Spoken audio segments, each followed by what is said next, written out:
Break के बाद आप सभी दर्शकों का स्वागत है। चलिए अब रुख करते हैं अगली कड़ी की ओर। आजकल प्रदेश में जिस तरह से मौसम बदल रहा है, ऐसे में पशुपालकों को कई तरह की परेशानियों का सामना करना पड़ता है। इन्हीं समस्याओं में आज हम बात कर रहे हैं पशुओं में होने वाली ओढ़ैया बुखार के बारे में, ताकि आप इस रोग को सही समय पर पहचान कर समय रहते इलाज करवा सके और इससे होने वाली हानि से बच सके। तो चलिए इस बारे में जानकारी लेते हैं पशु वैज्ञानिक डॉक्टर गुणानंद झा से।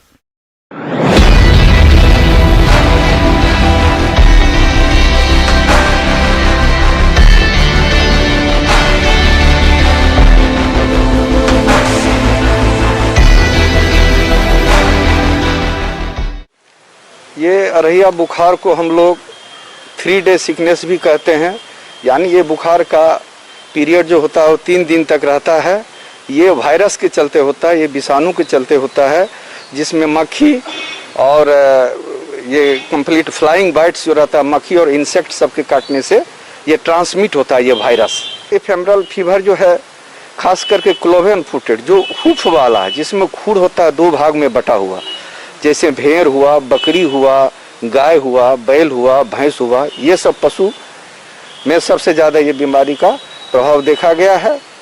और खास करके जो उत्पादन देने योग्य पशु है, जैसे दुधारू पशु है, दुधारू पशु में यदि ये बीमारी होता है तो उसका उत्पादन क्षमता एकदम नगण्य हो जाता है। इससे पशुपालक भाइयों को काफ़ी क्षति का भी सामना करना पड़ता है। सबसे बड़ी बात है कि इसका वेक्टर ये कंप्लीट वायरल है, विषाणु जनित ये रोग है। इसका वेक्टर जो मक्खी है, इंसेक्ट सब है, उसके द्वारा एक पशु से दूसरे पशु पर कैरी करता है इस वायरस को और उसको फैलाता है। इसका मुख्य लक्षण है बाइफेजिक फीवर रहता है, जिसमें 2 तरह का बुखार रहता। प्रभावित पशु जिस पशु को ये बुखार हुआ है उसको 104 से लेकर 106 डिग्री फ़ारेनहाइट तक बुखार रहता है। शिवरिंग होते रहता है, शरीर में कंपकपी रहता है। इनएपिटेंस जिसको हम कहते हैं भूख कम लगना वो रहता है। टीयरिंग, कभी कभी आँख से आंसू भी छूता है, दोनों आँख से आंसू भी चलता है। नेजल डिस्चार्ज रहता है, नाक से जो है म्यूकस निकलते रहता है। ड्रूलिंग एक लक्षण है इसका, जिससे मुंह से भी टप टप टप टप करके पानी छूता है। कफ रहता है, स्नीजिंग रहता है, यानी छींकने का रहता है टेंडेंसी। और इसमें पशु का क्षति बहुत कम होता है। इसका मुख्य उपचार है एनाल्जेसिक। हम लोग जितना भी एनाल्जेसिक और एंटी इन्फ्लामेटरी जो सूजन और तत्काल बुखार से राहत की दवा है उसी को देना है। एंटीबायोटिक्स का प्रभाव उतना कारगर नहीं है, चूँकि ये वायरल है। ज़्यादा प्रभावित होने के बाद ही हम एंटीबायोटिक का इसमें प्रयोग कर सकते हैं।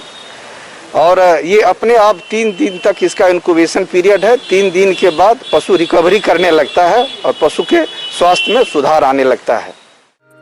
रोगों का प्रकोप कमजोर मवेशियों पर ज्यादा होता है। उनकी खुराक ठीक रहने पर उनके भीतर रोगों से बचाव करने की ताकत पैदा हो जाती है। इसलिए पशुओं को संतुलित आहार खिलाएं। बथान की सफाई परजीवी से फैलने वाले रोगों और छुधी बीमारियों से मवेशियों का रक्षा करती है। इसलिए बथान की नियमित सफाई और समय समय पर रोगाणुनाशक दवाएं जैसे फिनाइल या दूसरी दवा के घोल से इसकी धुलाई जरूर करें।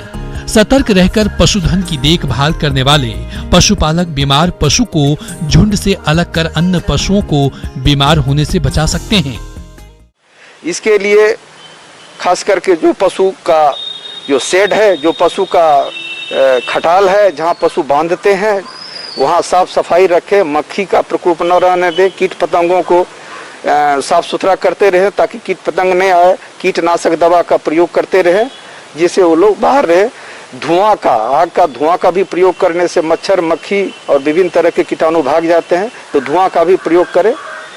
यदि ज़्यादा मॉइस्चर है उसके शेड में तो चूना का भी छिड़काव कर सकते हैं, जिससे कि वहाँ कोई विषाणु या जीवाणु का उत्पत्ति ना हो। इसका रेस्ट, पशु को जो पशु किसी काम में लाया जाता है उसके लिए रेस्ट सबसे अच्छा इलाज है इसका।